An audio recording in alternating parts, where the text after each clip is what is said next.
नाव आणि वेश बदलून दिल्याचं फेक नॅरेटिव्ह सेट केलं जातंय। आरोप खरे ठरल्यास राजकारण सोडेल, अजित पवार यांची स्पष्टोक्ती।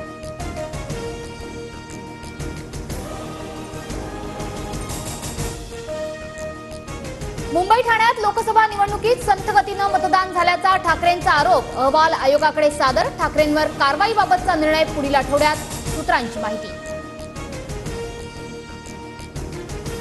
राज्यात टोळीचं सरकार, त्या टोळीचे प्रमुख दिल्लीत। मशालीनं भाजपच्या दिल्लीतल्या खुर्चीला आग लावली, संजय राऊतांचा हल्लाबोल। दोघांपैकी एकाला माझं संसदेतील भाषण आवडलं नाही, माझ्या घरावर ईडी कधीही छापा टाकू शकते, ईडीतील सूत्रांनी मला सांगितलं। राहुल गांधींचा खळबळजनक दावा। राहुल गांधींसह आम्हाला पुन्हा कारवाईला सामोरं जावं लागेल, कारवाईला सामोरं जाण्याची आमची तयारी। टीका केल्यानं आमच्यावर हल्ले होऊ शकतात, संजय राऊतांचा आरोप। जरांगे आज पुण्याच्या कोर्टात हजर राहणार। जरांगेंवर नाट्य निर्मात्याची फसवणूक केल्याचा आरोप।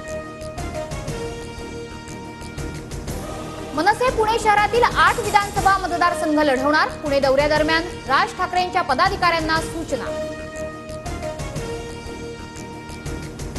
शरद पवारांकडून आम्ही फोडाफोडीचं राजकारण शिकलो, आता पवारांकडून घरफोडीचा कार्यक्रम सुरू।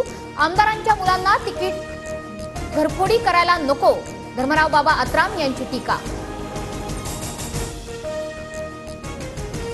मुंबईत येताना सांगून ये, मानखुर्दमध्ये मनसे स्टाईलनं तुझा समाचार घेणार। मनसे कार्यकर्त्यांचा बॅनरमधून अमोल मिटकरींना इशारा।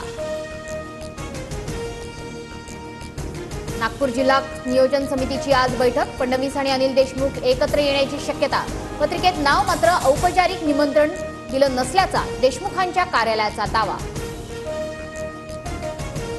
उपमुख्यमंत्री अजित पवार नाशिक तर छगन भुजबळ येवला मतदारसंघाच्या दौऱ्यावर। दादाच्या दौऱ्यात भुजबळ अनुपस्थित राहणार असल्याची चर्चा। छत्रपती संभाजीनगरमध्ये आज लाडकी बहीण योजनेचा कार्यक्रम। मुख्यमंत्री शिंदेंच्या हस्ते 60,000 महिलांना योजनेचं मंजुरी पत्र मिळणार। मुख्य प्रवाहातून बाहेर असल्यानंच मराठा समाज आरक्षणास पात्र। राज्य मागासवर्ग आयोगाची उच्च न्यायालयात भूमिका। व्यावसायिक सिलेंडरच्या दरात 6.5 रुपयांची वाढ। व्यावसायिक सिलेंडर 1,605 रुपयांना मिळणार।